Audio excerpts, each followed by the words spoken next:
Imana ni nziza. Reka dushime Imana cyane ku bw'aya mahirwe twongeye kugira.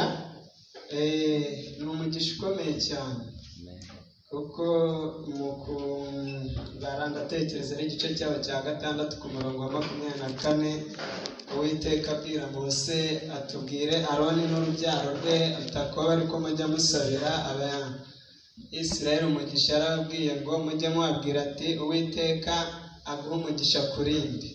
Bivuga ngo rero kuba umuntu ariho yagize uburinzi buturutse ku Uwiteka ni umwe mu migisha ikomeye.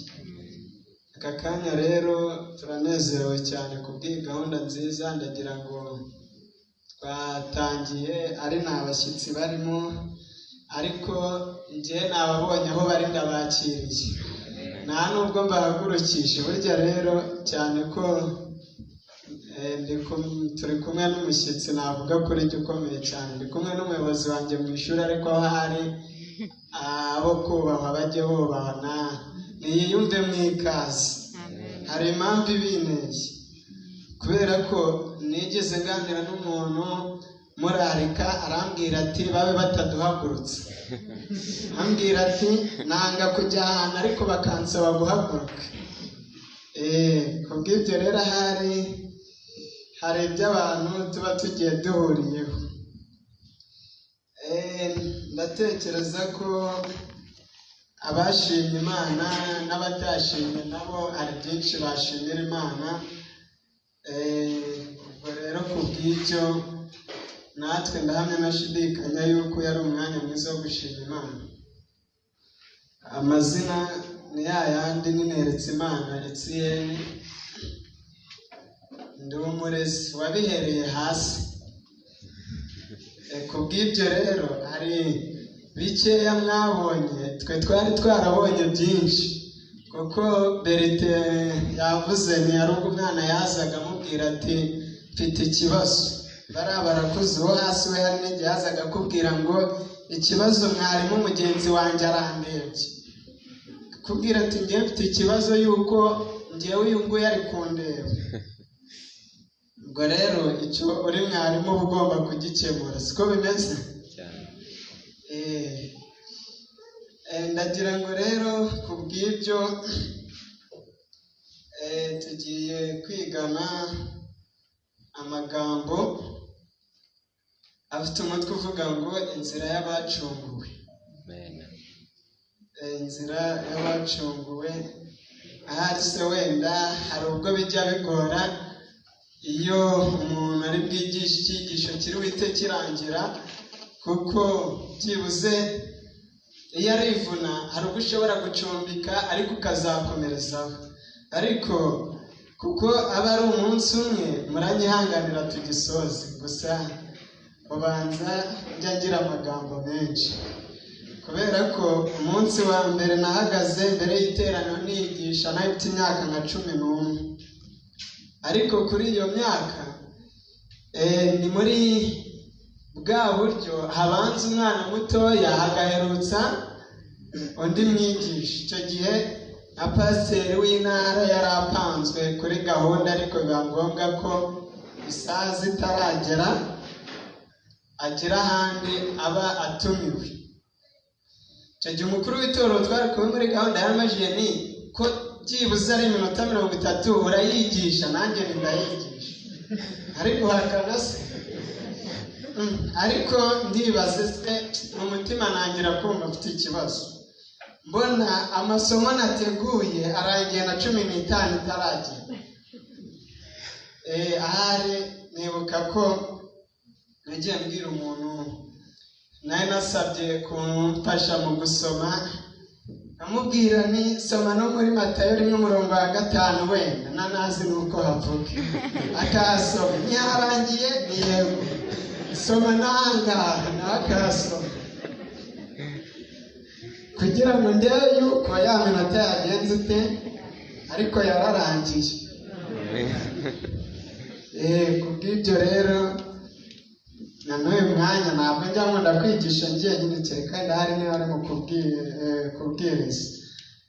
Njya nkunda cyane abantu bafite wenda se imisatsi yahinduye ibara, ariko hano ndabona bashobora kuba ari naho n'ubundi Rida aradufasha, arahaguruka aramfasha ku cyigisho tugiye kwiga. Mu gihe agihaguruka ahari n'utu dutebe hari ubwo bari budutwara, uricara nanjye nicaye. Kadusenge. Turagushimye cyane Data wa twese, izina ryawe nirihabwe icyubahiro. Baraturenze abantu natwe, none aka kanya wongeye kwemera ko tuboneka imbere y'ubwiza bwawe. Turakuratse ngo uzubane natwe, kandi ibyo ushima ushaka ari byo bibaho. Mu izina rya Yesu tubisabye, amen. Ngira ngo nk'uko nabwiye, umutwe w'icyigisho dufite uyu munsi uravuga ngo inzira y'abacunguwe. Bivuga ngo ubundi turibaze se abacunguwe ni bantu bameze ute? Navuze ko uramfasha kwigisha kandi uramfasha, wabinyima se? Abantu bacunguwe ni abantu bameze bate? Ashimwe, ntabwo ndi umurezi ariko ndi umunyeshuri mwiza. Ubwo rero ibyo arambaza ndabisubiza kuko nyine ndi umunyeshuri. Ngize ati abacunguwe ni bantu ki? Abacunguwe ni ijambo rifite aho rikomoka, ni ugucungurwa. Bivuze ngo abacunguwe ni umuntu ufite icyo yakorewe atari gushobora kwikorera, kandi icyo kintu kikaba cyari icy'ubuzima bwe bushingiyeho. Cyari icyo ubuzima bwe bugenje gute? Bivuga ngo umuntu wese uri kuri iyi si yagenje gute? Yaracunguwe. N'uwabayeho ndetse n'uzigera agenza gute? Abaho. Kandi twese twacunguwe kubw'amaraso y'umwana wande? Y'umwana w'Imana ari we Yesu Kristo. Kubw'ibyo rero tugiye kureba ese inzira y'abacunguwe, abantu bacunguwe, niba koko dusanze ko buri muntu wese yacunguwe, ese iyo nzira abantu bose barayinyura? None se niba hari abantu batayinyura, ibyabo bizagenda gute? Ese kuba batayinyura ni uko batayemerewe cyangwa ni uko aribo babihisemo? Turahera muri Yesaya 5:35, n'ubundi Rida aradufasha gusoma umurongo waho wa 8. Aranditse ngo, kandi hazabaho inzira nyabagendwa, iyo nzira izitwa iyo kwera. Amen. Abanduye imitima ntibazayicamo, ahubwo izaba iya ba bandi. Abagenzi naho baba ari abaswa ntibazayiyoba. Ese ashimwe. Bivuga ngo hazabaho inzira nyabagendwa. Bishatse kuvuga yuko iyo nzira kuyigenda bigenje gute? Birashoboka. Siko bimeze? Iyo nzira kuyigenda ntabwo ari ikintu kidashoboka.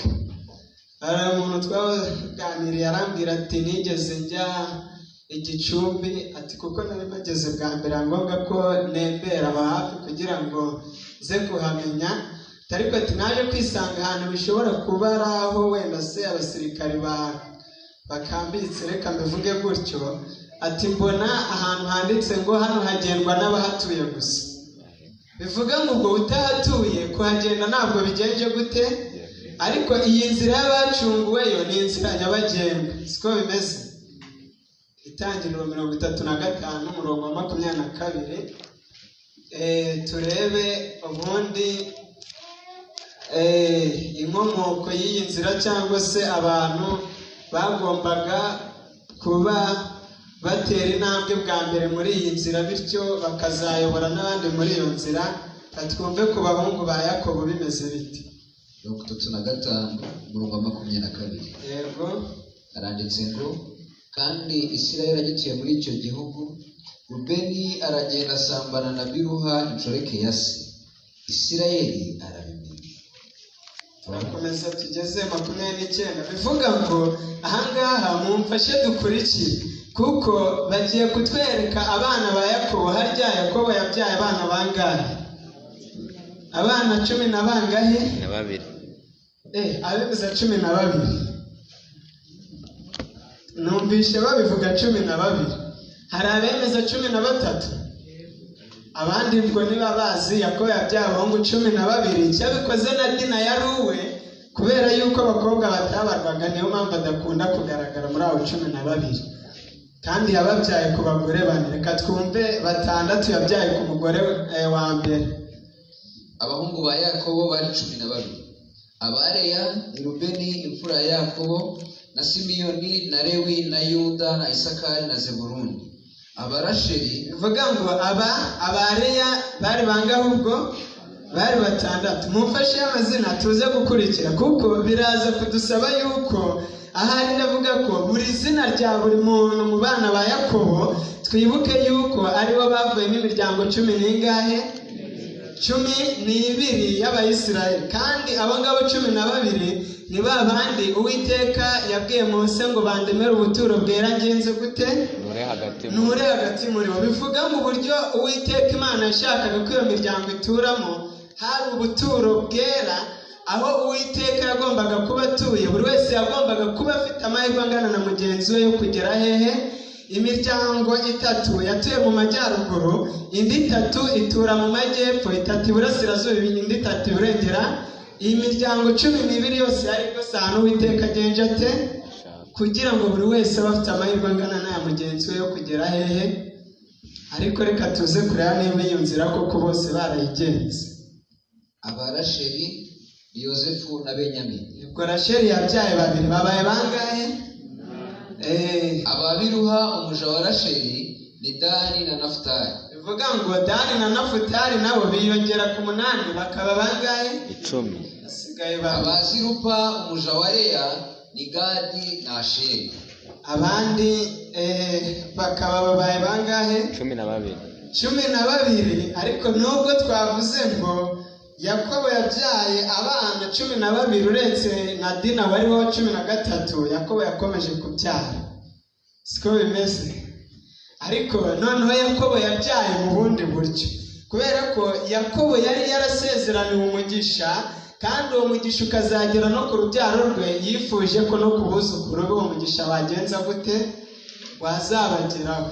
Niba mubyibuka neza, reka turebe urwa mbere rwa Petero 2:10.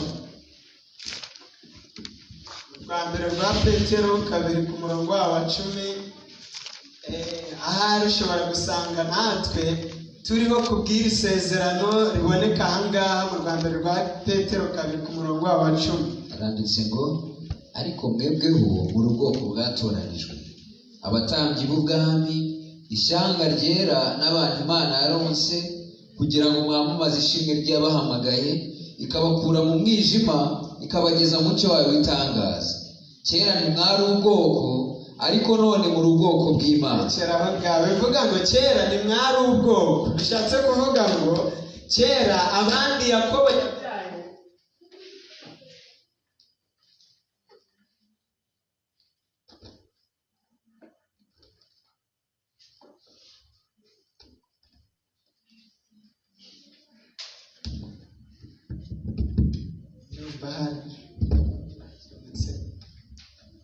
bivuga ngo twari dukomeje tubona yuko ahari abandi bana Yakobo yabyaye kera ntabwo bari abana be, ntabwo bari ab'ubwoko bwe kubw'amaraso, ariko bashoboraga kuba. Reka dukomeze mu itangiriro mu gice cyaho, ni igice cya 48 umurongo wa mbere kugeza ku wa 6. Twumve abandi bana 2 Yakobo yabyaye, yarababyaye kubw'iyihe mpamvu. Hanyuma y'ibyo babwira Yosefu bati so ararwaye. Ajyana n'abahungu be bombi Manase na Efurayimu. Haza umuntu abwira Yakobo ati dore umwana wawe Yosefu araje. Isirayeli arihangana yicara ku rutare. Yakobo abwira Yosefu ati Imana ishobora byose yambonekereye iruzi yo mu gihugu cy'i Kanani, impa umugisha, irambwira iti dore nzakororoza mugwize guhindura iteraniro ry'amoko, kandi nzaha urubyaro rwawe ruzakurikiraho iki gihugu kibe gakondo yarwo iteka ryose. None abahungu bawe bombi wabyariye mu gihugu cya Egiputa ntaragusanga muri Egiputa ni abanjye. Arababyaye cyangwa ntabwo ababyaye? Bivuga ngo baje kuba 14 kuko yifuje ko ku mugisha yasezeraniwe nabo bazagenza gute? kandi aba bana ntabwo babyaye ku bw'amaraso, siko bimeze, ahubwo kuko kera batari abana be, uyu munsi bagiye kuba abana be kubw'iki? Kubw'isezerano bagiranye nande? Na Yosefu, siko bimeze. Ese ubu twebwe turi Abisirayeli mu buhe buryo? Kubw'umubiri. Ariko se Abayisirayeli bariho kubw'umubiri?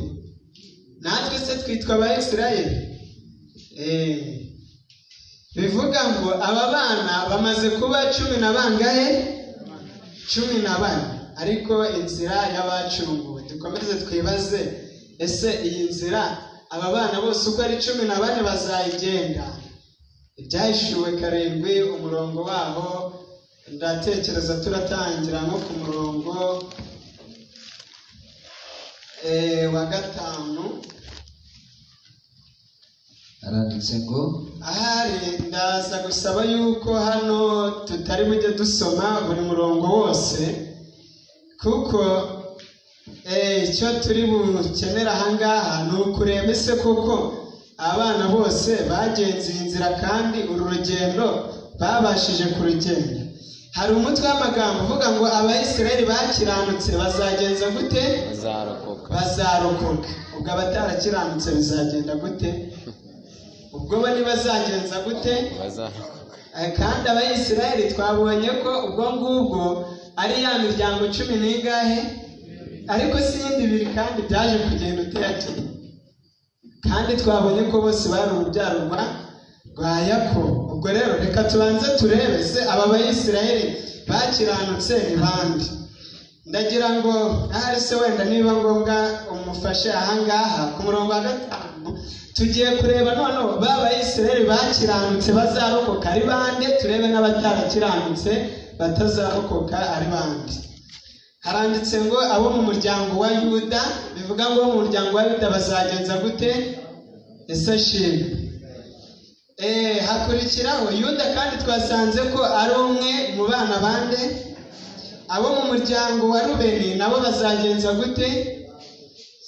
Ariko mwabusa reka nyibasaba, umuntu azarokoka muza akaga karindiriye abantu batazarokoka. Bamaze kuba 2 muri 10 na bangahe? Muri 10 na bazarokoka. Abo mu muryango wa Gadi nabo bazagenza gute? Abo mu muryango wa Asheri, ubwo turi ku murongo wa 6, nabo bazagenza gute? Bivuga ngo na Asheri nawe n'umuryango we bazarokoka. Abo mu muryango wa Nafutali nabo bazagenza gute? Abo mu muryango wa Manase nabo bazagenza gute? Kandi twabonye ko Manase atari yavutse ku buryo bw'iki? Bw'umubiri, ahubwo yavutse ku bw'iki? Nubwo atari uwo amaraso, ariko nawe azagenza gute? Azarokoka. Ariko haba ikibazo, usanze hari utazarokoka yaravutse no ku buryo bw'umubiri. Twari tuvuye kwa Manase tugeze kuba mu muryango wa Simiyoni, nabo bazagenza gute? Nabo bazarokoka. Bivuga ngo tugeze kuba mu muryango wa Lewi, nabo bazagenza gute? Abo mu muryango wa Isakari nabo bazagenza gute? Abo mu muryango wa Zebuloni nabo bazagenza gute? Nabo bazarokoka. N'abo mu muryango wa Yosefu nabo bazagenza gute? Abo mu muryango wa Benjamini nabo bazagenza gute? Niba mwakurikiye hari amazina 2 tutabonye. Mwakurikiye kandi aya mazina arahari.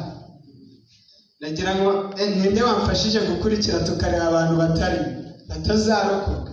Kandi hari uwisezerano n'umutazarokoka, hari n'undi wo mu buryo bw'amaraso utazagenza ute? Wabyawe ku buryo bw'umubiri. Siko bimeze? Hari tuba twaporojegisi tukaza gukoresha uburyo ki abantu bose bari buboneke.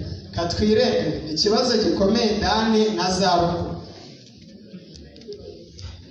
Aravuze ngo na Efurayimu, Imana ishimwe, akurikiye, ariko ntabwo dushimye Imana kuko atazarokoka, nshimye Imana kuko yakurikiye. Siko bimeze? Reka turebe impamvu Dani atazarokoka. Itangiriro 49 umurongo waho wa 17. Ubundi ni iki gitumye Dani atazarokoka? Kandi Dani yarahawe amahirwe angana n'ay'abandi bose. 49 ku murongo wa 17 haranditse ngo Dani azaba inzoka mu nzira n'incira mu kayira. Yesu ashimwe. Irya ibinono by'ifarashi, uhekwa nayo akaganzuruka inyuma akagwa. Reka mbabazi, turi kwiga inzira y'abagenje gute? Y'abacu. Noneho bibaye ngombwa yuko muri ya nzira Dani ageramo ahubwo abiki? Muri mwebwe ninde usanze inzoka zitendetse hariya yakinjira agakomeza akaza?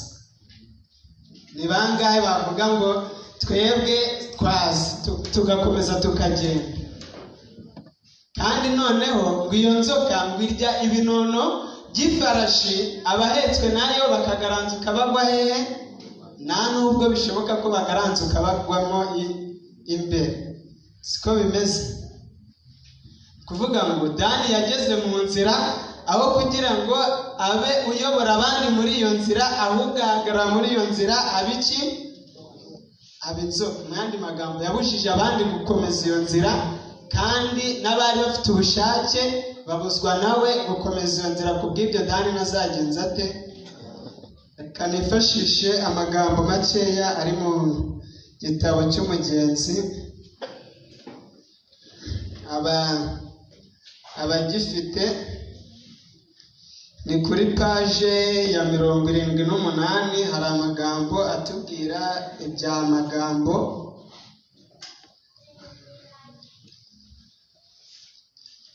Paje ya 78, twibuke ko Mukristo ubwo yari mu rugendo yaje kugira amahirwe yo kubona uwo bafatanya urugendo. Uwo yari nde? Twavuge ko yari mwizerwa. Ariko bakomeje urugendo baje kubona umugabo mwiza cyane, ndetse baramwishimira kuko bari babonye ko bashobora gufatanya muri urwo rugendo. Ariko burya uwamwibeshyeho ni mwizerwa, kuko Mukristo we bari barabanye niwe mu rugo. Siko bimeze. Ariko ikintu gitangaje, turebe uburyo Dani nawe yabaye inzoka muri iyo nzira. Baravuze ngo avuga cyane ibyo gusenga no kwihana no kwizera no kubyarwa ubwa kabiri, ariko ntabyo afite. Ubu ni magambo. Siko bimeze. Barangije barakomeza ngo azi kubivuga gusa. Nabaye mu nzu ye. Ubu ni Mukristo wabihamyaga, kandi tuzi ko Mukristo yavugaga ibyo azi kandi yiboneye neza. Mukristo yaravuze ngo nabaye mu nzu ye, namwitegereje ari we kandi ari n'ahandi. Nzi yuko ibyo muvuzeho ari ukuri. Inzu ye ntiharimo kubaha Imana, nk'uko umurenda w'igi utarimo akaryohe. Iyo ari iwe nasenga, ariko arabivuga. Siko bimeze. Amagambo yaganirije mwizerwa bakiganira. Mwizerwa yaramukunze, aravuga ati mbonye umuntu tugiye kujyana muri uru rugendo koko. Ariko bakomeje bavuga ngo inyamaswa uko ziri zimurusha cyane gukorera Imana. Inyamaswa uko ziri zimurusha cyane, nta nubwo ari gahoro. Tagira ngo ni gahoro. Bakomeje bavuga ngo azanira kubaha Imana ikizinga n'igitutsi n'isoni mu maso y'abamuzi bose. Ngo muri icyo gice cy'umudugudu wacu niwe watumye hatagira n'umwe uvuga neza kubaha Imana. Murumva umuntu watumye n'abantu bo mu mudugudu bose batagira kuvuga neza kubaha Imana. Yabaye inzoka rwose, yabujije abantu gukomeza. Mu ndwi baravuze ngo ni dayimoni, ahandi ni uwera. Abo bantu se bariho? Kuvuga ngo mu nzu we yabaye dayimoni. Uyu ni magambo bari kuvuga aha, ariko ngo ahandi ni uwera. Bakomeje bavuga ngo mbabariye abiwe bazi yuko ari kwari. Ngo ni umunyamwaga, ni umunyarutoto, akoresha umuntu ibyo adashoboye. Abagaragu be ntibazi uko bamukorera, biganya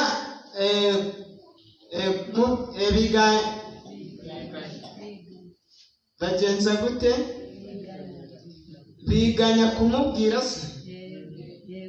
Byashoboka. Ariko bakomeje bavuga ngo abagura nawe bavuga yuko kugura n'umupagani kuruta kugura nawe.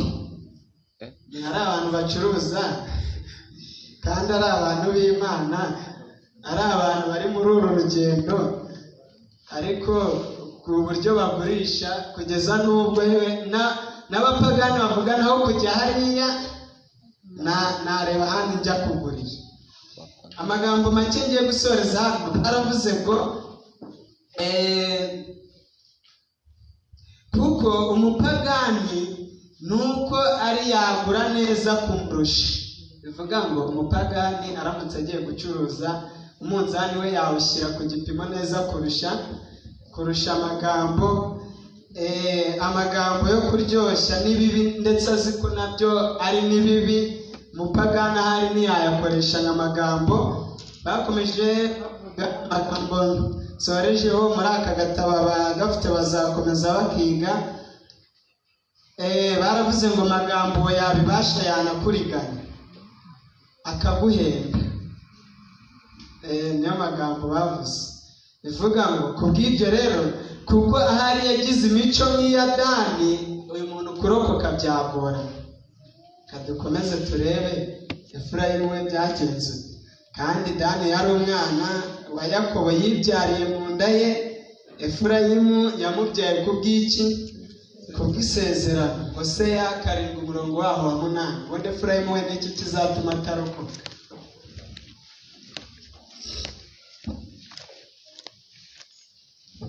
Aranditse ngo Efurayimu yivanze n'ayandi moko. Efurayimu ni nk'umutsima udahinduwe ugashya uruhande rumwe. Bivuga ngo Efurayimu we ikintu kizatuma atarokoka ni uko yivanze n'iki?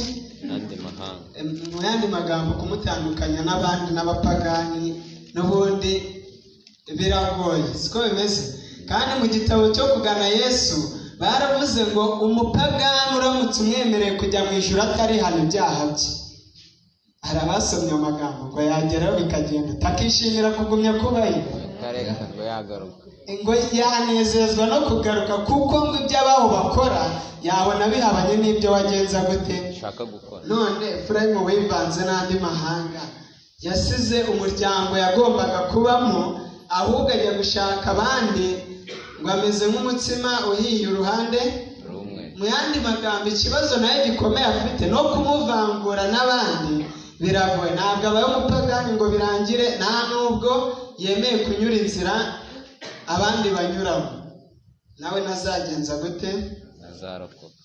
Nazarokoka. Ariko reka ngire ikintu mbabwira. Kuvuga ngo aya mazina y'Abayisiraheli, imiryango y'Abayisiraheli uko ari 12, ishushanya ikintu gikomeye cyane. Mwibuke yuko ubundi umubare 12 wagiye ukunda kugarukaho cyane na Bibiliya. Mwibuka yuko bavuga imiryango 12 y'Abayisiraheli, bagera no mu isezerano rishya bakavuga intumwa 10 na zingahe, bakavuga n'imiryango 12 yari igize inyubako y'urusengero rwahe rw'i Yerusalemu. Bivuga ngo umubare 12 ufite ikintu gikomeye cyane ushushanya ku bwami bw'Imana. Buri muntu wese afite uwo ahagarariye wamubera urumodo we. Yazakurikira koko aramutse yisanze mu ijuru akavugana abakoze ibi ngibi bahagarare hariya muri ba bantu muri ya miryango, buri wese yabona uwatonda inyuma ye. Ariko se abandi bo ubundi nuko bari barakiranutse koko? Reka dusubiye mu Itangira igice cyaho cya 35 kuri wa murongo wa 22, twabonye ko hari n'abandi bitashobotse ko bakiranutse ko 100%. Umurongo wa 22 gusa aranditse ngo kandi Isirayeli yituye muri icyo gihugu. Rubeni aragenda asambana na Biruha inshoreke ya se. Isirayeli uburekeye aho. Rubeni kandi twabonye ko azagenza gute? None se abasambanyi nabo bazarokoka? Oya. Kandi yararokotse.